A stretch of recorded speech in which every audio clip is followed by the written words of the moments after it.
কিয়ামতের ময়দানে আল্লাহ তো আপনার সরাসরি সামনে আসবে না, তবে আমার ভাইয়েরা কিয়ামতের ময়দানে আল্লাহ রাব্বুল আলামিন আরশে আজিমের ছায়ার নিচে আল্লাহ আরশে আজিমে একটা বিশাল একটা স্টেজ তৈরি করবেন। সুবহানাল্লাহ। কি তৈরি করবেন? স্টেজ বানাবেন।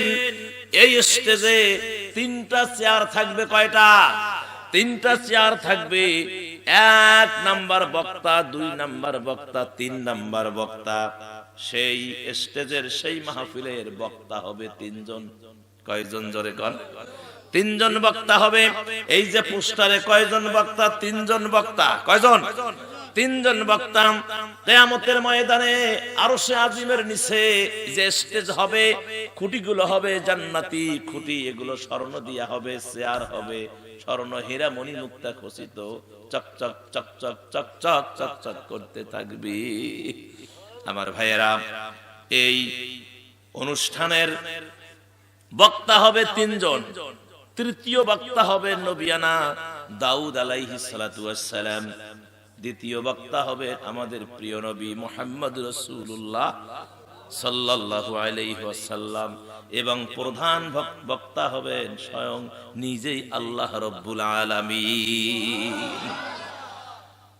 অগণিত মানুষ, শ্রোতা অগণিত, সব জান্নাতি ভরপুর হয়ে যাবে। ওই আয়োজনে ঘোষণা হবে, বক্তাদের নাম প্রচার করা হবে। আর যখন মাহফিলটা শুরু হয়ে যাবে, সর্বপ্রথম কোন বক্তা আগে ওয়াজ করে? কথা কয় না? 3 নাম্বার বক্তা আগে ওয়াজ করে, তৃতীয় বক্তা আগে ওয়াজ করে। কিন্তু ঘোষণা হয় আগে প্রধান বক্তা, ওয়াজ করে তৃতীয় বক্তা আগে। হিসাবে প্রধান বক্তা আগে ওয়াজ করা না, উল্টে উল্টে না, তো ওখানে উল্টা হবে। মানে আগে তৃতীয় বক্তা ওয়াজ করে। তৃতীয় বক্তাকে দাউদ আলাইহিস সালাম, নবী। সুবহানাল্লাহ। যে নবী আল্লাহ পাক মুজিজা দিয়েছেন, লোহায় যদি হাত দেয় সঙ্গে সঙ্গে লোহাটা মোমের মতো গলে যায়। আমার ভাইয়েরা, যে দাউদ নবীকে আপনি হয়তো প্রশ্ন করতে পারেন যে হুজুর, এতগুলা নবী থাকতে 2 লক্ষ মতান্তরে 1,24,000 পয়গম্বর থাকতে আল্লাহ রাব্বুল আলামিন কেন দাউদ নবীকে তৃতীয় বক্তা বানালেন? সুলাইমান নবীকেও তো বানাতে পারতেন, শীষ নবীকেও বানাতে পারতেন, ইয়াকুব নবীকেও বানাতে পারতেন, দাউদ নবীকেও বানাতে পারতেন। মুসা নবীর তো মর্যাদা কম না, ইব্রাহিম নবীর মর্যাদা তো একেবারে কম না। কিন্তু দাউদ নবীকে কেন বানালেন? আল্লাহ রাব্বুল আলামিন দাউদ নবীকে এই জন্য বানাইছেন, এই যে আমি আলোচনা করতেছি, যদি সাদা মাটা কিছু কথা বলি আমার আলোচনা কেউ শুনবে না। সবাই আস্তে আস্তে উঠে উঠে কোন বক্তা ফাটা কোম্পানি বক্তা আনছে, শুন নাই কিছু নাই, কি ইগলে কয়, কি ইগলে ফ্যাস ফ্যাস ফ্যাস করছে। কথা কেন বক্তাদের সুট টুট দিয়ে একেবারে মাহফিল কাট করি থয় না, এখন বক্তা আছেন কণ্ঠরে বাবা। কথা কেন কেন? হ্যাঁ, আল্লাহ সুবহানাহু ওয়া তাআলা পৃথিবীতে যত মানুষ পাঠাইছেন সবচাইতে কণ্ঠের অধিকারী করেছিলেন দাউদ নবীকে। দাউদ নবী যখন জঙ্গলে, যখন বনে, যখন জাবুর কিতাব তেলাওয়াত করতেন, আকাশের উড়ন্ত পাখি ডানার উপরে ভর দিয়ে জাবুরের কণ্ঠ, হযরতে দাউদ নবীর কণ্ঠে জাবুর কিতাব তেলাওয়াত শুনতেন। সুবহানাল্লাহ। তিনি যখন সাগরের কিনারে জাবুর কিতাব তেলাওয়াত করতেন, সাগরের কিনারে মাছ এসে দাউদ নবীর কণ্ঠে তেলাওয়াত শুনতেন। সুবহানাল্লাহ। এই জন্য আল্লাহ জানে আমার বান্দা বান্দি সুরের পাগল, সুরের পাগল। আল্লাহ সুরকে ভালোবাসেন। তবে আমার মুসলমান ভাইয়েরা, পৃথিবীতে যত মানুষ এসেছে সবার কণ্ঠ যদি এক হয়, দাউদ নবীর কণ্ঠের সাথে কারো মিল হবে না। তবে আমার নবী হলো স্পেশাল। আমার নবী কি স্পেশাল। সমস্ত নবীর মর্যাদা যদি এক পাল্লায় দেওয়া হয়, আমার নবীর মর্যাদা যদি আর এক পাল্লায় দেওয়া হয়, আমার নবীর মর্যাদার পাল্লাটা ভারী হয়ে যাবে। আল্লাহু আকবার কয় না? আল্লাহু আকবার কয় না? এ আমার মুসলমান ভাইয়েরা, শুধু তাই নয়, আমার নবীর ভুরু মুবারকের এই যে ভুরু মুবারকের একটা চুল যদি এর সৌন্দর্য এক পাল্লায় দেওয়া হয়, তামাম নবী রাসূল পৃথিবীর যত সৌন্দর্য আছে যদি আর এক পাল্লায় দেওয়া হয়, আমার নবীর একটা ভুরুর চুলের সৌন্দর্যের পাল্লা ভারী হয়ে যাবে। নবী আমার স্পেশাল, নবী আমার কি, নবী আমার স্পেশাল, আল্লাহ স্পেশাল করে বানাইছেন, সুবহানাল্লাহ। আমার নবী থুতু মুবারক ফেলেন, সাহাবারা দৌড় মেরে সে থুতু হাতে নিয়ে ঘষে আর মুখের উপর মালিশ করে। আমাদের গ্রামে মানুষ সোনো সোনো মাখে না, এই যে এক সময় মহারানী সোনো, তিব্বত সোনো, এই মাখে মাখে না, হ্যাঁ এইভাবে হাতের মধ্যে নিয়ে এইভাবে থাপত দিয়ে ঘষিয়ে এইভাবে ফক ফকা হয়, নাকি? হ্যাঁ, আমার মায়েরা শোনেন, সাহাবা সোনোর মতো আমার নবীর থুতু মুবারক মুখের মধ্যে মেখে নেন, আর পার্শ্বের সাহাবীকে ডাক দিয়া বলেন, ভাই সাহাবী, ও আমার বন্ধু, আমি যদি মরে যাই কবরে ঘুমাবো, জাহান্নামের আগুনের ক্ষমতা নাই আমার মুখটা জ্বালিয়ে দিতে পারে। যে মুখে আমি আমার নবীর থুতু মুবারক মেখে নিয়েছি, ওই মুখটা চিরতরে জাহান্নামের আগুন ওই মুখের জন্য হারাম হয়ে গেছে। আমার ভাইরা, সেই নবী মুহাম্মদুর রাসূলুল্লাহ সাল্লাল্লাহু আলাইহি ওয়াসাল্লাম, দাউদ নবী, তার কণ্ঠ, তাকে আহ্বান করা হবে, ও দাউদ তুমি এসে তেলাওয়াত করো কোরআন থেকে, সুবহানাল্লাহ। এখন বলেন, দাউদ নবীর সময় কি কোরআন নাজিল হয়েছে? হয়েছে কি না? দাউদ নবীর উপর হচ্ছে জাবুর কিতাব। এখন কোরআন তো দাউদ নবী জানে না, জানে কি? জানে না। এখন আল্লাহ যখন বলবে দাউদ রে কোরআন থেকে তেলাওয়াত কর, বলার সাথে সাথে দাউদ নবী গোটা কোরআনের হাফেজ হয়ে যাবে, আর তেলাওয়াত শুরু হয়ে যাবে। তেলাওয়াত করতে করতে করতে করতে যখন শেষ হয়ে যাবে, টাইম শেষ, ঘোষণা হবে দাউদ রে টাইম শেষ, তার কারণ কোরআনের জন্য তো তুমি মায়ের খাও নাই। আমার প্রিয় নবী এই কোরআন প্রচার করতে গিয়ে মায়ের খাইছে। দাউদের টাইম ফিনিশড।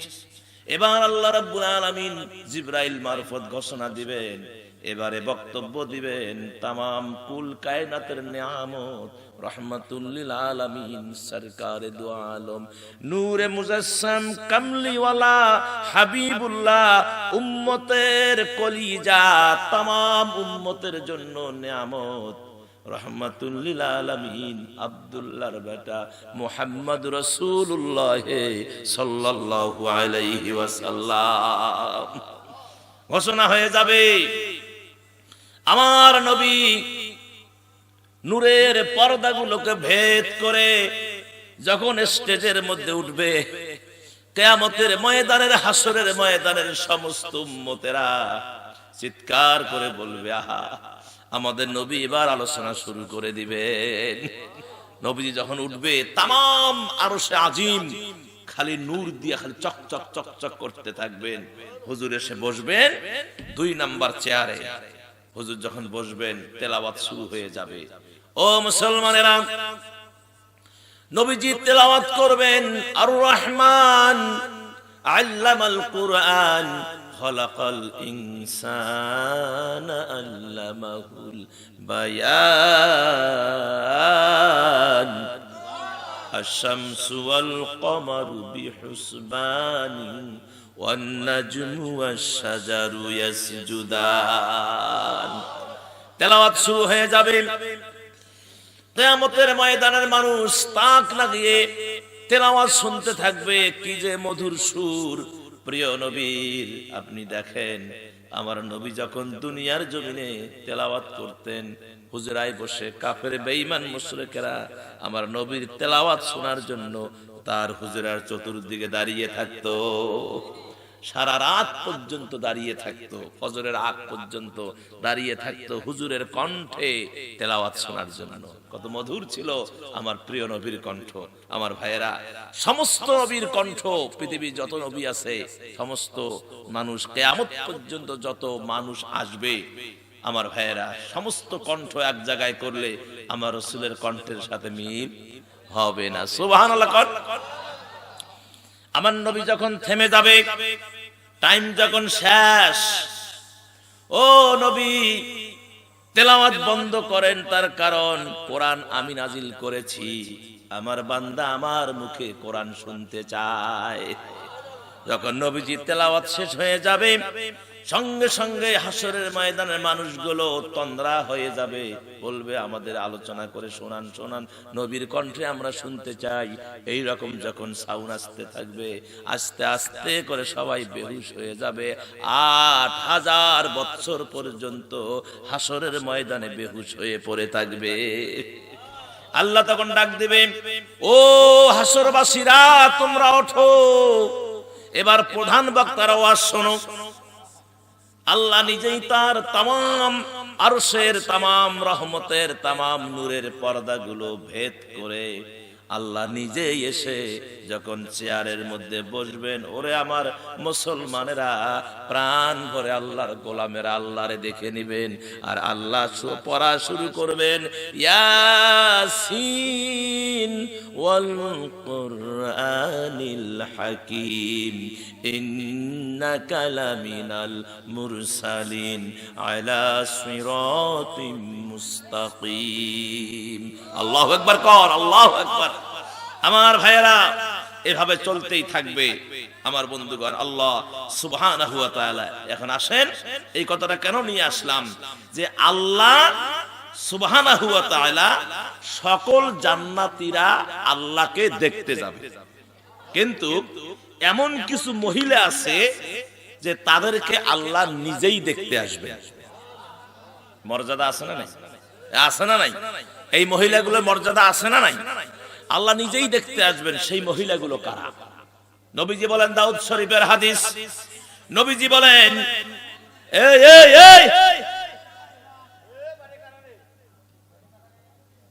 নবীজি বলেন, যে মহিলার হায়া লজ্জা, হায়া মানে কি? লজ্জা।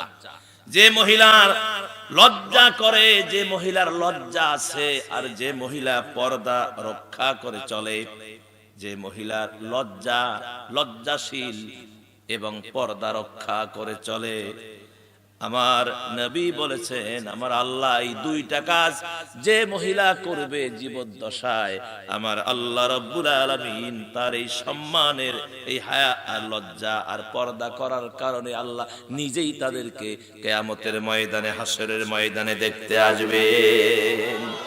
বিদায় আমার মায়েরা, মাত্র দুইটা কাজ করলে আল্লাহ তো জান্নাত দিবেন এই, এবং আল্লাহ নিজেই আপনার সম্মানে আল্লাহ আপনাকে দেখতে আসবেন। আবু দাউদ শরীফের হাদিস। বিধায় আমার মায়েরা, লজ্জা থাকতে হবে রে মা, লজ্জা শরমের মাথা খাওয়া যাবে না। এই দুনিয়া যেহেতু ক্ষণস্থায়ী,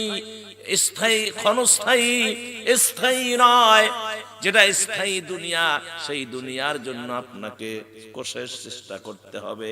কেননা কাল কিয়ামতের ময়দানে আপনার স্বামী আপনার কোনো উপকারে আসবে না।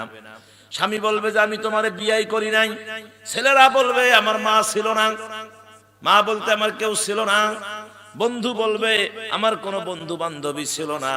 ও মা পরিচয় দিবে না, বাবা পরিচয় দিবে না, ছেলে পরিচয় দিবে না, মেয়ে পরিচয় দিবে না, এমনকি নিজের স্বামী যে 40 বছর ধরে সংসার করলেন, আহারে স্বামী প্রাণের প্রাণ ছিল, জানের জান, যে স্বামী অসুস্থ হলে রাতে ঘুমাতে পারেন নাই, সারা রাত স্বামীর পায়ের কাছে পড়েছিলেন, পা টিপে দিয়েছেন, মাথা টিপে দিয়েছেন, কত কষ্ট করেছেন রে মা, ওই স্বামী কিয়ামতের ময়দানে ভুলে যাবে রে মা। বিধায় মা গো, নিজের জন্য কবরটাকে সাজানোর জন্য স্বামীর ঘরে সংসার করবেন, আর নিজের কবরটা মা আপনি সাজায়া নিবেন। কেননা এই কিয়ামতের ময়দানে কেউ সাথে যাবে না, কবরেও যাবে না, হাসরেও যাবে না, মিজানেও যাবে না, ফুলসিরাতেও যাবে না, এমনকি কিয়ামতের ময়দানে আপনার হিসাবটা আপনাকেই দেওয়াই লাগবে।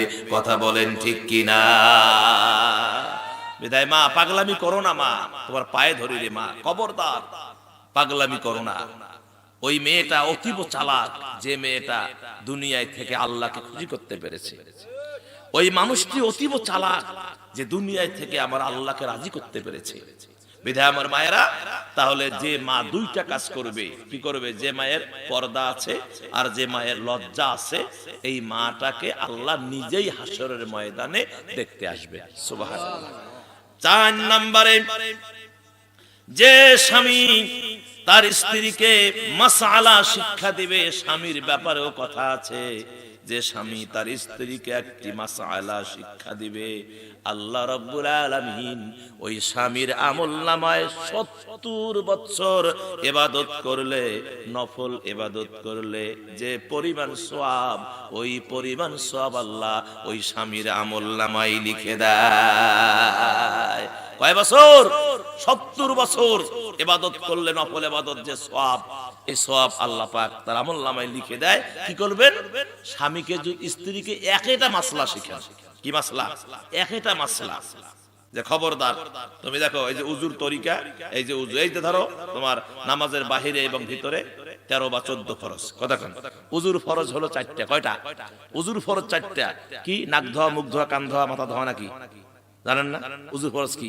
সমস্ত মুখমণ্ডল ধৌত করা, মাথার 4 ভাগের 1 ভাগ মাসাহ করা, দোনো হাতের কনুই সহ ধৌত করা, পায়ের গিঠা পর্যন্ত ধৌত করা, এই হলো 4টা উজুর ফরজ। এই উজুর ফরজ, এই মাসলাটা আপনার স্ত্রীকে আপনি শিখালেন, এই জন্য 70 বছর নফল ইবাদতের সওয়াব পাইলেন।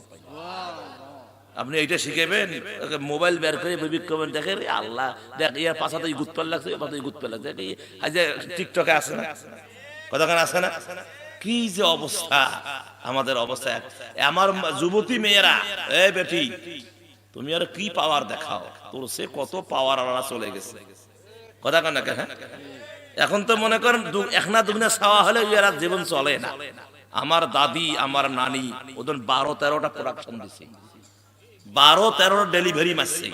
আর তোমার তো একনা দুগুনা হলে শরীর বলে দুর্বল, চোখে বলে কম দেখে, পুষ্টি বলে নাই। কথা কন না কেন? হ্যাঁ, উঠতে বলে উল্টি পড়ে। কথা কন না কেন? মিছা কথা কইলেন? আপনি আপনার মেয়ের দিকে তাকান, আপনার বৌমার দিকে তাকান, শরীর বলে চলে না, খুব বলে দুর্বল, খালি প্রতিদিন ডাক্তারের কাছে যায়, খুব ডাক্তারের কাছে যায়। হ্যাঁ, অত পাগলামি করো না, পাগলামি করো না। মা বাবা বলে খবরদার, মা স্কুল পড়তেছে, কলেজ পড়ো, বয়সটা হোক, তারপরে তোমাকে বিবাহ দিব। না মানে না, খালি পিছলি দৌড়ে, পিছলি ভালোবাসা, 4টা-5টার সঙ্গে ভালোবাসা, 4টা-5টা ঘরে পিছনের মধ্যে। কাতি মাসের কুত্তে গুলা একটা ফুটির বছর কয়টা ঘরে? 5টা ছাড়া কি ঘরে না? এরকম এরা যখন কলেজ যায়, একটা বছর 4টা-5টা কি ঘরে? কথা কন না কেন? আমি কি বানাইয়া করলাম না, বাস্তব পেতেছি। এত মতো মা বলে, বাবা বলে যে শোনো, আমি মাস্টার মানুষ, হুজুর মানুষ, মা তো আল্লাহর দোহাই লাগে, মা আমার একটা মান সম্মান আছে, তোকে এত কষ্ট করে মানুষ করছি, কলেজ পড়তেছো, মাদ্রাসা পড়তেছো, খবরদার মা, যোগ্যতা অর্জন করো, ভালো পাত্র আসবে। কি এগুলা আবেগে এত পাগলা হয়ে গেছো? মানে না, দেখে 2 দিন বাড়িতে নাই, 3 দিন বাড়িতে নাই, 4 দিনকার দিন শোনে যে বিয়ে বলে হয়েছে। এখন বাপ মা বসিয়ে কয় কথা, এগুলা নিজের বেটির বিয়ে নিজে খাবার পাই না, হইলো এটা কথা, এটা আফসোস করি কি আর হবে। বাপ মা ওই নিজেকে ধিক্কার দিয়ে থাকে। এক পর্যায়ে দেখা যায় যে এখন ছাওয়া যখন ডেলিভারি হইলো, ছাওয়াখানা যখন হলো, 1.5 বছর হয়ে গেল, এখন এ চেয়ারম্যানক ধরে, মেম্বারক ধরে, এমপিক ধরে, নেতাক ধরে, বাড়ির গ্রামের মোড়লক ধরে, সংশোধন করে দাও। এখন এরা তো মানে না, বাপ মা তো মানে না। তারপরে এখন তারা সবাই যখন ধরে, এখন কি করে? নিজে জন্ম দিচ্ছে, অস্বীকার করা যাবে?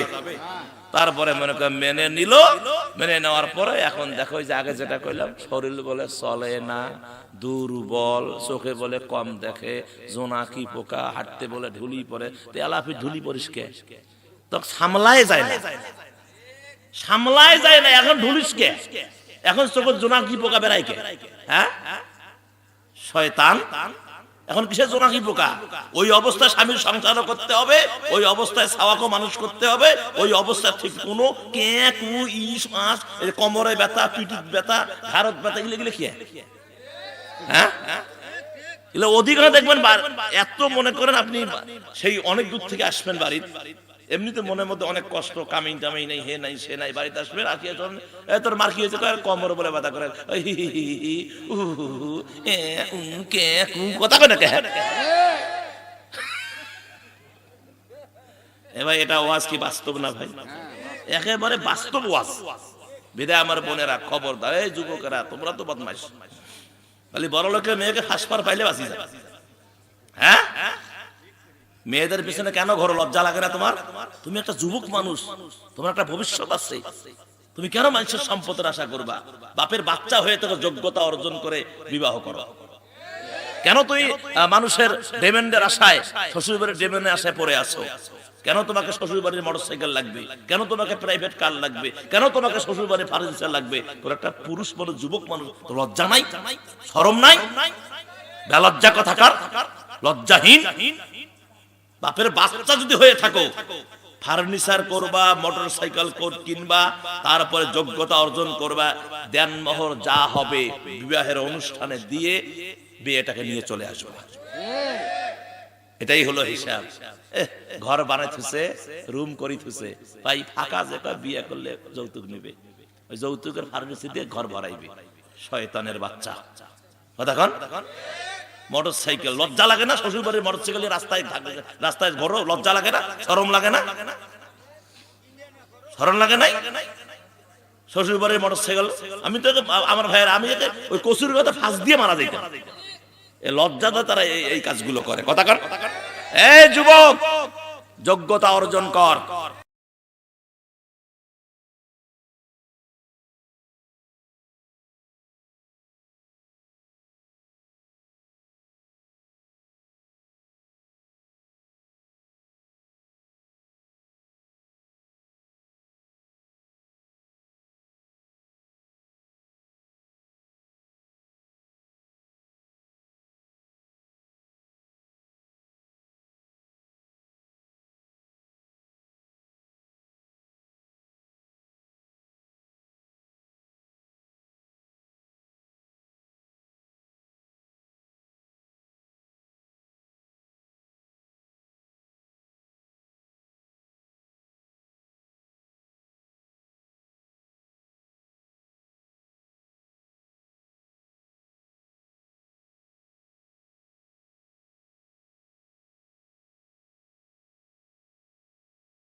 ওই চাচাও এবং গোষ্ঠী শুনতে তোমার পেছনে ঘুরবে যে বাবা আমার মেয়েটার বিয়ে করো। কথা কন। যেগুলো গাঁজা খায় দেখবেন, যেগুলো গাঁজা খায় এর কমর দেখবেন এমন চিকন বেল কমরত হয় না, ফুলে পড়ে যায়। তারপরে লাস্ট পরে ফিরে ইয়া করে ওই কেসির মাথা দিয়ে একটা ফুটে করে, ফুটে করে ওরে ঢুকি দিয়ে দেয়, তাও হয় না, পরি যায়। তোর তোর বেলের গুষ্টি কিলাই, পরে দড়ি দিয়ে খিস্তি করি বাঁধে। কথা কর। দড়ি দিয়ে বাঁধিয়ে কয়দিন চালায়। আপনি খোঁজ নিয়ে যারা গাঁজা খায় এদের দেখবেন কমর হয় চিকন। আর বিশ্বাস না হয় কালকে গাঁজা খরের পাছা মাফি দেখবেন, পুরা পাছা খুঁজলে ওর আধা পোয়া গোস্ত হবে কিনা সন্দেহ আছে। হ্যাঁ, যুবকদের খুব মজা লাগছে। হ্যাঁ, এই মৌলবি আসিল করতেন একদিন। আমার সম্মানিত ভাইয়েরা, আমি আপনাদের হাসার জন্য বলি নাই, এগুলো বাস্তব চিন্তা করে দেখেন। আপনি এই আপনার বাড়িতে ফুলের বাগান লাগান, ফুলের বাগান লাগাবেন বাড়িতে। এই মেয়েরা, যুবতীরা, ফুলের বাগান লাগাও বাড়িতে। ওই প্রজাপতির পিছনে তোমারে ঘুরতে হবে না। ফুলের বাগান লাগাও, মাঝে মাঝে বাগানে ঢুকবা, প্রজাপতি তোমার পিছনে পিছনে ঘুরবে। সুবহানাল্লাহ। এসে ঘাড়ে পড়বে, মাথায় পড়বে, গালে পড়বে, নাকে পড়বে, পিঠে পড়বে। কতক্ষণ তোমার আর প্রজাপতির মতো আমরা ছোটবেলায় ফড়িং ধরছিলাম, উড়ি যায়। তারপরে ধরুন কথা শোনে না, সিন্ডের মধ্যে জিগের আটা নিয়ে কি ধরেন নাই, ওই প্লেয়ার আগে ওই প্লেয়ার আগে ছিলাম, ওই ফড়িং জিগের আটা দিয়ে ফড়িং ধরছিলাম। কথা কন আমার ভাইয়েরা, এখন আর জিগের আটা লাগবে না। এখন আপনি প্রজাপতির পিছনে ঘুরবেন না, ফুলের বাগান লাগান, প্রজাপতি আপনার পিছনে পিছনে ঘুরবে। সম্মানিত মুসলমান ভাইয়েরা, তাহলে স্ত্রীকে মাসলা শিখাবেন। উজুর ফরজ কয়টি? ঠিক আছে, গোসলের ফরজ কয়টি? কয়টা? 6টা না 7টা? 3টে। কি কি? নিয়ত করা, নিয়ত করা, আর কি নাকের নরম জায়গায় পানি পৌঁছানো, সমস্ত শরীর উত্তম রূপে ধৌত করা। এই হলো গোসলের ফরজ, হলো 3টা। আমার ভাইয়েরা, স্ত্রীকে শিখালেন, আপনি স্ত্রীকে শিখালেন, আমার রসুল খুশি হলো, আমার আল্লাহ রসুলকে মেসেজ দিলেন যে ওই স্বামীটার আমল নামায় 70 বছর নফল ইবাদত করলে যে সওয়াব, এই সওয়াব আমি আল্লাহ দিয়ে দিছি। কি আজকে আমলটা বাড়িতে করতে পারবেন না? উজুর ফরজ 4টা বউকে বলতে পারবেন না?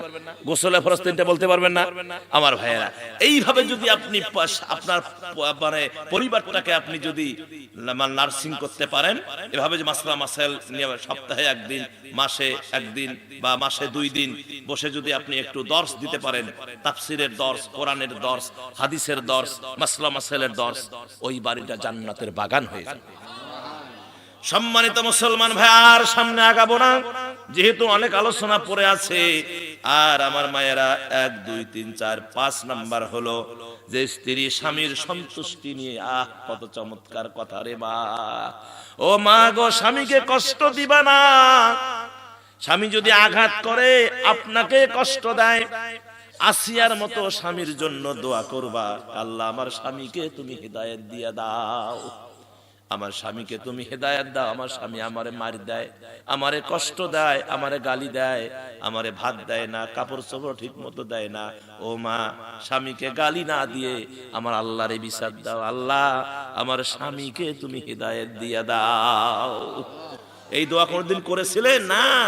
স্বামী যদি কয় এই মানুষ চিনিস, কয় তুমি আমাকে মানুষ, তুমি তুই আমাকে মানুষ চিনিস, তুমি আর তুই তুই তুই তুকারি করে। কথা কন ঠিক কিনা? হ্যাঁ, স্বামীর মেজাজ গরম, সামনে লাঠি বেশ দিছে একটা মাইল, এরও মেজাজ গরম, সামনে চেয়ার আছে, চেয়ার তো ঘুমায় একটা মাইল।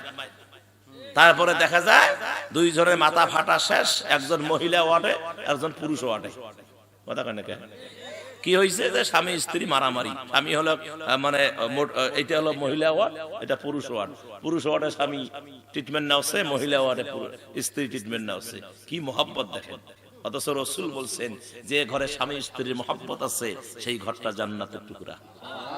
যে ঘরে স্বামী স্ত্রীর মহব্বত নাই, সে ঘরটা জাহান্নামের টুকরা। আপনি হাদিস থেকে নেন, প্রিয় নবী একদিন আয়েশাকে ডাকলেন, বলেন আয়েশা এদিকে আসো, চাঁদনি রাত চকচক করতেছে। আয়েশা, ওই যে ওটা কি দেখা যায়? হুজুর একটা জিনিস দেখা যায়, চলো। হুজুর লাঠি দিয়ে দাগ দিলেন, দাগ দিয়ে বললেন এই ডান পা এই দাগের উপরে রাখো। রাখলো, তারপরে আমার হুজুর সিগন্যাল দিলেন যে 1 2 3 সিগন্যাল দিলেন, দৌড় শুরু হয়ে গেল। দৌড়াতে দৌড়াতে ওই নির্দিষ্ট জায়গায় রাসূলকে ওভারটেক করে আয়েশা গিয়ে আগে পৌঁছলেন। হুজুর হাঁপাতে হাঁপাতে হাঁপাতে হাঁপাতে গিয়ে যখন পৌঁছিলেন, আয়েশা কয়, হুজুর আপনি কিন্তু ঠকে গেলেন। কি মোহাব্বত, কি মোহাব্বত! হুজুর আপনি ঠকে, হুজুর খালি মুসুর মুসুর করে হাসে। আমার ভাইয়ারা, কিছুকাল পরে আয়েশার ওই সময় শরীরটা একটু ভারী ভারী হয়ে গিয়েছিল। নবীজি বলেন, আয়েশা চলো তো আজকে একটু চাঁদনি রাতে দৌড়ের প্রতিযোগিতা দেই। প্রিয় নবী আর জান্নাতি মেহমান আয়েশা এবং নবী দুইজনই বাহির হলেন মরুভূমির রাস্তা। দৌড় শুরু হয়ে গেল। আল্লাহর নবী আয়েশাকে পিছনে ফেলায়া আগে গিয়ে পৌঁছে গেলেন। আয়েশা হাঁপাতে হাঁপাতে গিয়ে হুজুরের কাছে গিয়ে পৌঁছিলেন। প্রিয় নবী বললেন, আয়েশা ওই যে তুমি আমারে ঠগাইছিলা, আজ তার প্রতিশোধ নিলাম। কি মোহাব্বত, কি ভালোবাসা! আপনি মা আপনার স্বামীর জন্য রাত কয়টা পর্যন্ত জাগনা থাকেন? কয়টা পর্যন্ত জাগনা থাকেন? এমনও স্বামী আছে দরজা ভাঙা ভাঙা উপক্রম হয়, তাও উঠতে চায় না। কথা কন, তাও উঠতে খালি খালি আম্বিয়ার মাকে ওঠে না। কি ঠান্ডা! মানে যেটা বাইরে আছে ওই আছে, যারা ভিতরে ল্যাপে তো ওইটা ঠান্ডা বলে বেশি নাকছি। তারপর যখন দরজা যখন ভাঙা ভাঙা ভাব হয়, আস্তে করে উঠে, আস্তে করে উঠে খিলখোনা খুলি দিয়ে আবার তাড়াতাড়ি যে বিছানা। কয় পানি কোথায়? কয় টিউবওয়েলত পানি। মিছা কথা কিন্তু কয় নাই, পানি তো টিউবওয়েলতে থাকে। তারপরে কয় ভাত, কয় ভাত হলো এই টেবিলের উপরে। সে ভাত মনে করেন এই ঠান্ডা দিন, কনকনে ঠান্ডা, যদি একটু ল্যাপ ট্যাপ দিয়ে জ্বরে টরে থুতো, একটু গরম থাকতো না ভাই? এমন মুর্দার মতন শেখ নাকছে। আলুর ভর্তা, বাইগনের ভর্তা, আলু বাইগন এক জায়গা করিয়ে ভর্তা করছে, সর্ষের তেল দিয়ে, কাঁচামরিচ দিয়ে ভর্তা করছে, পেঁয়াজ দিয়ে ভর্তা করছে, আর মুসুরের ডাল। এ তো মনে করে মেজাজ গরম, বউ দরজা খোলে না, ফিরে পানি করে, তাকে টিউবওয়েলত, তাকে ভাত করে, তাকে বলে টেবিলের উপরে। মেজাজ তো আস্তে আস্তে বিগেরে উঠতেছে না। এখন ভাত মুখত দিছে, দিয়ে এমন আটকন আটকেছে গলাত, রেদিকেও যায় না রদিকেও যায় না। মেজাজ গরম, এক হাত দিয়া পানি খায় আর এক হাত দিয়া হলো গলা সত্তায় সত্তায়, তোর ভাত আর খাবই না। তারপরে এখনকার পান কটে, পান হলো ওই গামলার, ভাতের গামলার একেবারে পাশের মধ্যে সুন্দর করে সাজা আছে। মেজাজ গরম হয়েছে, দুইটা সুপেরি মুকুট দিয়ে, দুইটা পান, এক খাপলা চুন, হাকিমপুরি জর্দা মুকুট দিয়ে চাবাওছে। কখন যে মাথা ধরছে, চিপ দিয়ে পানি ঝরছে, কপাল দিয়ে পানি ঝরছে, গা একদম ভিজি টিজি অবস্থা শেষ।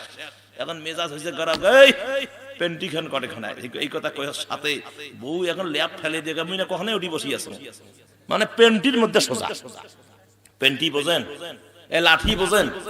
কয় লাঠি কটে, লাঠি কটে, লাভ দিয়ে বউ ল্যাপটপ ফেলে দিয়ে কয় মুই না কখনোই উঠি বসি আছে, লাঠির মধ্যে সোজা। কথা কন ঠিক কিনা? আমার মায়েরা খবরদার। প্রিয় নবী কি সুন্দর কথা বলেছেন যে আমার এই আল্লাহর বান্দিরা, উম্মতিরা, যে স্ত্রীটা স্বামীর সন্তুষ্ট নিয়ে মরতে পেরেছে, তার জন্য আল্লাহর জান্নাত ওয়াজিব। আরো জোরে বলতে হবে, আরো জোরে বলতে হবে। আমার মায়েরা, স্বামীর সন্তুষ্ট নিতে হবে। হযরত খাদিজাতুল কুবরা রাদিয়াল্লাহু তাআলার হাদিস শোনাচ্ছি। খাদিজাতুল কুবরা রাদিয়াল্লাহু তাআলা আনহা, আমার নবী যখন বাহির হয়ে যান, খাদিজা আমার নবী অপেক্ষা করেন। একদিন প্রিয় নবী অনেক রাতে আসলেন বাড়িতে। যখন আসলেন দরওয়াজায় নক করলেন, সঙ্গে সঙ্গে দরওয়াজাটা খুলে দিলেন।